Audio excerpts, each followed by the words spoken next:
There were two background characters in Sam Raimi's first two Spider-Man films who might have been responsible for the massive shift in public perception towards the wallcrawler in Spider-Man 3. And whether these characters' actions were intentional or not, their existence has serious implications for the entire trilogy. Spider-Man's public image has never been great. Peter Parker's actions as a superhero directly affect his personal life, often in a negative way. But that's only half the battle he faces. Because aside from the people he directly saves, Spider-Man doesn't really seem to have that great of a reputation among the public. And on top of all that, newspaper editor J. Jonah Jameson has pretty much made it his professional goal to destroy Spider-Man's image. But before we first meet Jameson in the first Sam Raimi Spider-Man film, we are treated to a montage of Spider-Man stopping crimes and saving people, intercut with the public's reaction to the hero. Some people love Spider-Man, others not so much. But there is one person shown in this montage whose presence is felt through the rest of the entire trilogy. His fingerprint shows up in each subsequent movie, and by the third film, it becomes obvious that he's been making moves in the background.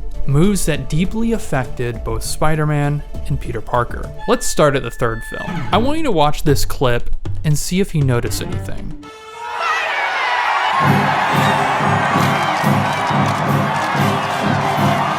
Did you catch it? The marching band in this scene is playing a familiar song. The now iconic Spider-Man theme song from the 1960s animated show, which has remained as relevant as ever as Spider-Man's theme song. But if an in-universe marching band knows this song, what does that mean? Well, if we rewind back to the first film, and go back to that quick montage, we see a man playing a guitar and singing a rather familiar song. Look out, here comes Spider-Man. This means that in the Raimi Spider-Man universe, this man right here is presumably the songwriter behind at least the first iteration of Spider-Man's theme song. And that's just the tip of the iceberg.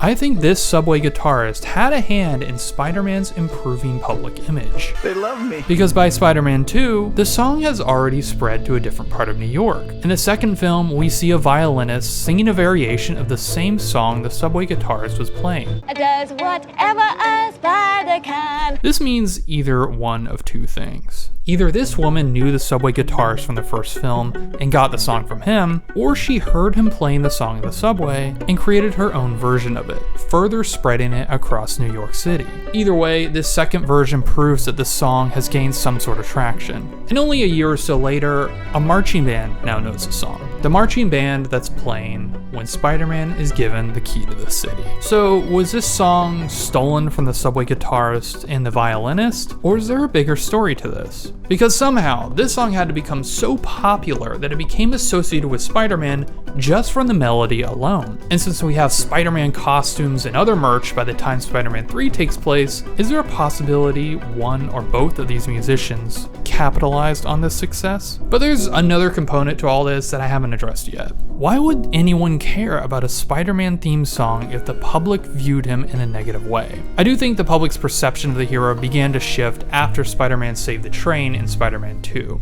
But when did the theme song start growing in popularity? It could be that the general public liked Spider-Man and it was just the press giving him a bad name. In that case, the song could have become the unofficial theme song of the wallcrawler in the background throughout the trilogy. And by the third film, it was just so well known that the marching band decided to play an arrangement of the song when Spider-Man is given the key to the city. But what of the subway guitarist and the violinist? Did these two musicians benefit from the popularity of the song? Or were they just underappreciated heroes who had a hand in Spider-Man's positive public image? What do you think?